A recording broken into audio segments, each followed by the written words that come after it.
Buenas tardes, compañeros. Mi equipo y yo les vamos a hablar acerca de la comunicación escolar antes y durante la pandemia. En mi caso, yo les voy a hablar acerca de la comunicación entre alumnos, en este caso pre-COVID o llamada presencial. Bien, como podemos ver, tenemos un salón de clases, que bueno, se extrañan mucho, ¿no? En los salones de clases, como era una experiencia más física, o sea, se hablaba cara a cara, no había ninguna interrupción, no había ninguna interferencia, más que algunas ocasiones el ruido que llegaba a haber en el salón, que en muchas ocasiones, si el profesor no tenía bien controlado o no tenía bien establecidas las reglas del grupo, sí podía ser un gran desastre. Era caótico y no podían llegar los mensajes adecuadamente entre receptor y el emisor. Pero bueno, esto sí se tenía bien controlado, no había ningún problema. Bien, también tenían las divisiones entre los grupos, bueno, entre los estudiantes, que era ya sea por cuestión de grupo de amigos, por grupos estudiantiles o grupos de actividades extracurriculares, entre muchos otros.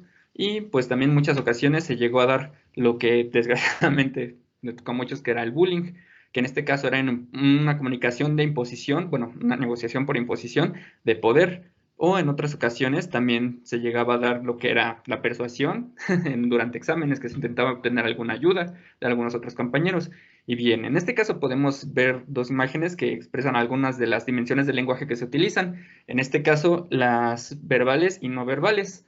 Por ejemplo, durante las exposiciones, los compañeros ya pasaban de nada más una comunicación interpersonal a una grupal, hablándoles a todo el grupo, y en este caso se utilizaban justamente las coordinaciones para la comunicación, bueno, las funciones de la comunicación, la coordinación de la comunicación, que era justamente, se ponían de acuerdo para ver cuándo a uno le tocaba hablar y que ésta no se cortara para cuando al otro le tocaba, y así se siguiera, siguiendo una dinámica correcta. Por ejemplo, haciendo algunas gesticulaciones, algunos ademanes, o en algunos casos así, diciéndole, o bueno, sigue mi compañero ahora para, sí, justamente que no se cortara la comunicación. O también se tenía justamente la comunicación escrita, principalmente por notas, cuando se quería hablar de una manera más discreta entre los compañeros o en algunas ocasiones incluso entre los grupos. Y pues, como se dijo anteriormente, se tenía una comunicación mucho más directa, no había interrupciones como ahora que tal vez se va la señal, o incluso en algunas ocasiones se tenía mucha más participación, que en estas ocasiones, bueno, la mayoría se quedan callados, ¿no? O no pueden participar todos. Bueno, esto es todo de mi parte, seguimos con mi compañero. A mí me toca la comunicación de profesor-alumno antes de la pandemia. Pues como sabemos, en nuestras situaciones cotidianas dejamos de ponerle atención a los detalles, como las normas o las acciones o los procesos que se llevan a cabo, pues porque para eso estamos configurados, para dejar de ponerles atención. Como es en las aulas educativas. Y en esta sección justamente me gustaría enfatizar estos detalles que se daban en los salones, pues para que se diera una comunicación efectiva y el estudiante pudiera aprender. Me gustaría comenzar con una frase que el profesor Daniel Prieto dice y menciona que el docente tiene que ser un ser de comunicación, ya que es así como el alumno aprende y puede aplicar todos estos conocimientos pues a su vida diaria. Y de hecho el docente se tiene que adaptar a cada aula o a cada salón al que está presente, pues es así como da su comunicación efectiva. De hecho, fue en la Pontificia Universidad Javeriana, como podemos ver en la imagen, donde se realizó una investigación para analizar todos estos procesos que se dan en un salón. Se establecieron 3 salones y a cada uno se le estableció un docente para ver pues cómo es que interactuaban. Puedes pasar a la siguiente diapositiva, por favor. Entre los resultados que obtuvieron fue en el contrato, es el contrato didáctico uno de ellos, que es el que establece normas y acuerdos entre docente y alumno para que se lleven a cabo bien pues las actividades que se están evaluando. Puedes ponerle en el segundo 20, por favor. De empezar, os voy a explicar, ¿vale? La clase va a ser grabada, con lo cual, si alguien no quiere, se sale de la clase porque dice, no, a mí no me grabe, que yo no quiero que me vea en mi pueblo. Así está bien, gracias. Entre otros requisitos que podemos encontrar es, por ejemplo, la modalidad de la voz, es decir, subir el tono de voz o bajarlo de acuerdo a qué tanta atención están poniendo los estudiantes o qué tan tensos se pueden llegar a sentir. Puedes poner el video en el segundo 9, por favor. Segundo 9, minuto 9, por favor. Pero para niños de 6 años yo creo que el café es un poquito más de derecho. Es lo que vais a hacer ahora todos, sentaros. Claro, es que eso así, para un niño de 6 años, los niños dicen, bueno, anda, anda aquí.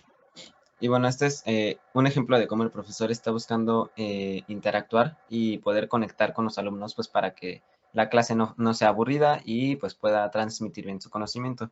Y es así como antes de COVID, los profesores buscaban esta interacción y como era más directa, pues alcanzar una mayor eficiencia y que el alumno pudiera aprender pues la información de calidad. Y esto es todo, gracias.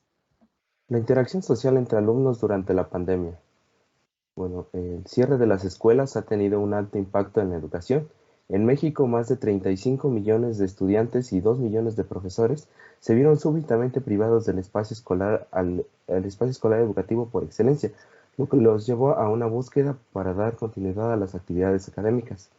En la nueva circunstancia, los alumnos tienen que comunicarse desde sus respectivos hogares en vez de encontrarse en la escuela, algo que de ninguna manera va a suplir a la interacción social que se tenía en un salón de clases, la cual impulsaba vínculos de amistades y producían así relaciones que permitían al estudiante mantener un sentido de sí mismo y conocer su rol en el mundo gracias a la participación en un círculo social. Y además hay que considerar que los seres humanos somos sujetos sociales y que, por lo tanto, tenemos comportamientos socialmente aceptados que solo pueden aprenderse durante una interacción y moderación con los demás. A causa de la pandemia se han implementado medios de comunicación que son efectivos, que nos ayudan a mitigar los efectos del distanciamiento social. Estos medios son las redes sociales, los cuales se han disparado por la pandemia del coronavirus y sirvieron como medio de comunicación entre los alumnos, ya que a través de ellas se comparte información relacionada con las materias que se cursan y es un canal efectivo para la comunicación con los docentes. Estas redes sociales, como lo son WhatsApp, Telegram o Messenger, han reemplazado temporalmente el canal comunicativo habitual en un salón de clases y se han convertido en espacios vitales para el desarrollo o la educación a distancia. Puedes pasar a la siguiente, por favor. Ahora, los obstáculos de la comunicación a distancia. Uno de los obstáculos más importantes a la hora de comunicarnos mediante las redes sociales es la limitación y la calidad en el servicio de Internet que pueden dificultar el entendimiento de lo que se quiere comunicar. Por ejemplo, durante una videollamada, si se tiene una mala conexión a Internet, se perderá la secuencia del mensaje. Otro de los obstáculos que se intervienen entre la comunicación es el hardware que poseen los dispositivos, que puede ser la cámara, el micrófono, ya que si un dispositivo posee estos medios de difusión de la información, serán más eficientes en el proceso de la comunicación. En cambio, si el dispositivo carece de alguno o ambos, el mensaje que comuniquemos no impactará de igual manera al receptor. Continuamos con mi compañero. Yo les voy a hablar sobre la comunicación entre el profesor y el alumno durante la pandemia. Siguiente, por favor.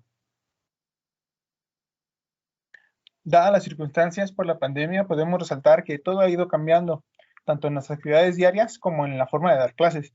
Esta última ha afectado a alumnos y a profesores por igual, ya que en los primeros meses del confinamiento se vieron obligados a comunicarse por medios digitales, trayendo con ello confusión, estrés y hasta desinterés o desmotivación hacia el estudio. Los docentes tuvieron el problema de poder comunicarse con los alumnos, pero se intentó implementar el intercambio de información con los medios sugeridos por las escuelas, como lo fueron Zoom, Meet y Teams, como es en este caso, que es una plataforma digital que aporta a la enseñanza con funciones como lo son las videollamadas grupales, con las cuales podemos tener un canal muy parecido al que se tenía en clases presenciales. Siguiente, por favor. Una antes.